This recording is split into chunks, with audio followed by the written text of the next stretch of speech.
साथियों, दुनिया में बहुत सारे अनएक्सपेक्टेड इत्तेफाक हो जाते हैं जिनकी होने का कोई आसार नहीं होता, फिर भी वो हो जाते हैं। कुछ कुछ कोइंसिडेंस तो ऐसे होते हैं जिन्हें देखकर मन में बस एक ही ख्याल आता है कि ऐसा भी हो सकता है क्या। साथियों, आज हम इस वीडियो में ऐसे ही 10 हैरान कर देने वाली कोइंसिडेंस या कहे इत्तेफाक के बारे में जानने वाले हैं। साथियों, क्रिकेट की दुनिया का गॉड कहे जाने वाले सचिन तेंदुलकर और किंग कहे जाने वाले विराट कोहली की दरमियान का कोइंसिडेंस को यकीन करना आसान नहीं होगा।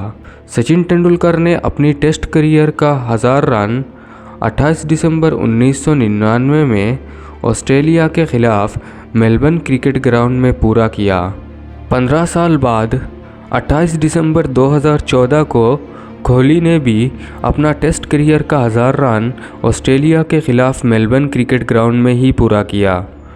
दोनों को ये माइलस्टोन अचीव करने में 19 इनिंग लगे और दोनों का उम्र उस वक्त 26 साल की थी और दोनों ने ही MRF बैट से खेल रहे थे।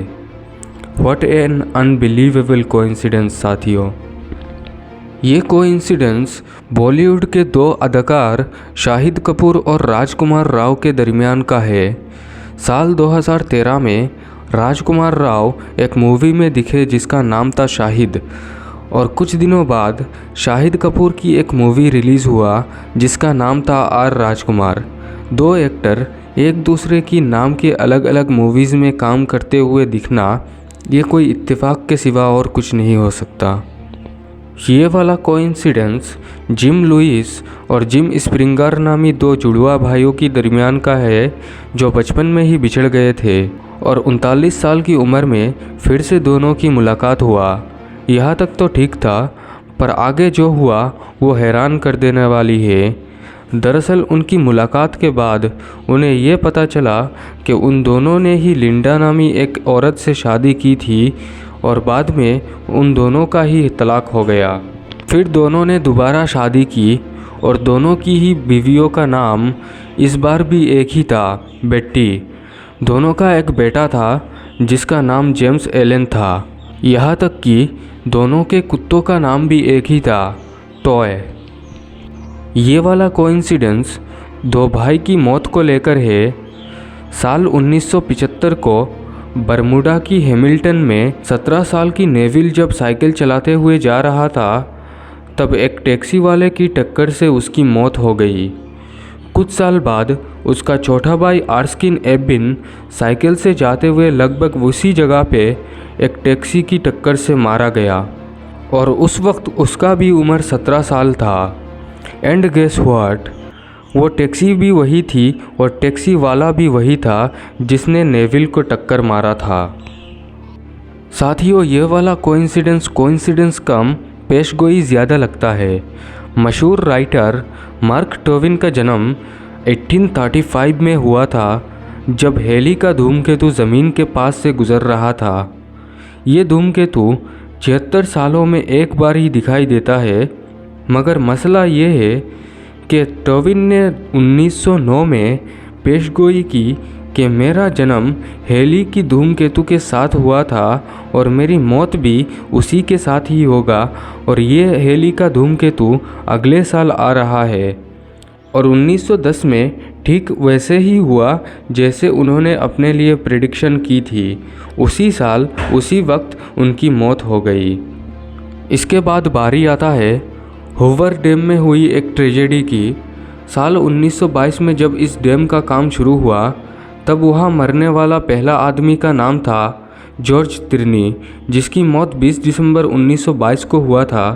और इस डैम में मरने वाला आखिरी शख्स का नाम था पैट्रिक तिर्नी, जो जॉर्ज तिर्नी का बेटा था और उसका भी मौत 20 दिसंबर को ही हुआ था। ये कोइंसिडेंस 2 अमेरिकी प्रेसिडेंट जॉन एफ कैनेडी और अब्राहम लिंकन के दरमियान का है, जो बहुत ही ज़्यादा अजीब कोइंसिडेंस है। दोनों राष्ट्रपतियों की मौत बंदूक की गोली लगने से हुई और दोनों को एक ही जगह पे गोली लगी थी, बस वक्त अलग अलग था। दोनों के दोस्त का नाम भी एक ही था, बिली ग्राहम।